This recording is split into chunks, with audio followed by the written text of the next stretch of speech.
Coming to you live from the Mac Studio, it's Whitney High School Live, and I'm your host, Ben Espejo. Well, hey guys, welcome to Thursday's edition of Whitney High School Live.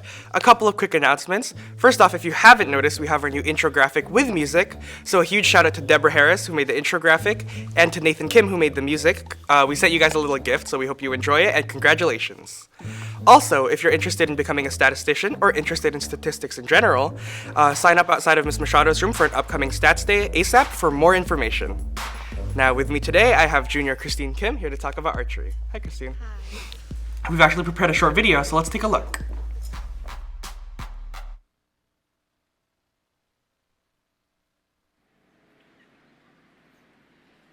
I've been shooting for a little bit less than 2 years.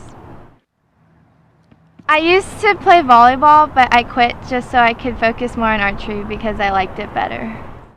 I like archery because it's a sport where I can just practice on my own, and I can, the amount of effort I put in is the results I'm gonna get back. Archery is the most frustrating sport in the world because there's so many ups and downs, and you have to be exactly the same every time you come out here.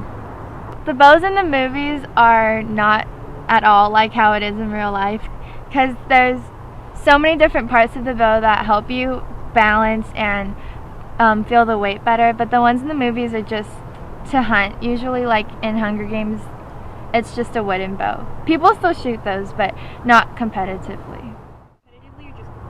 I shoot competitively on the national and state levels. I've won some state tournaments and some local, and the highest I've placed at nationals is 5th. I would say my dad supports me the most with my sport because he's always out here helping me set up my target, and he's driving me to and from practices. After I've been shooting for less than a year, I made the National Junior Dream Team, which is like a team that consists of 24 to 32 of the nation's archers with the most potential. And it changed my life so much because I have to go to training camps and I have to miss school for weeks at a time. And I have to go to a certain number of national tournaments, and you have to practice a certain number of hours to turn in every day to stay on the team, but it's definitely been so much fun. There's a lot of misconceptions about archery. It's really not as simple as it looks in the movies, and it's not just you putting an arrow in the bow and pulling it back and then letting it go. You have to do everything exactly the same, and you have to be there mentally and physically exactly the same every time.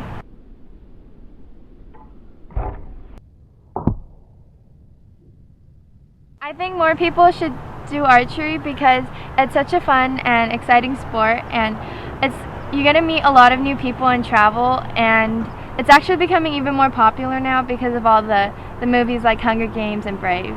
It's definitely taken up a lot of time in my life, at least 20 hours a week, but it's really fun, and I got to meet so many new people and made so many new friends.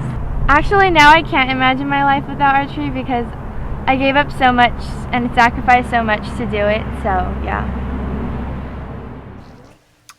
So Christine, why don't you start off by telling us a little bit about a competition you attended recently? So last July I went to Ohio to compete at the Easton Joad Nationals, which is the national archery competition for the entire nation basically. And if you want to be ranked, you have to go to that competition. And I won first in my category, which is female 17 and under, and I set a new national record. Well, great job. Thank you. Now, especially with the media today, you find a lot of representation of female archers like Merida from Brave and Katniss from the Hunger Games. How do you think that's affected the representation in terms of who you see playing or doing archery? It actually affected a lot.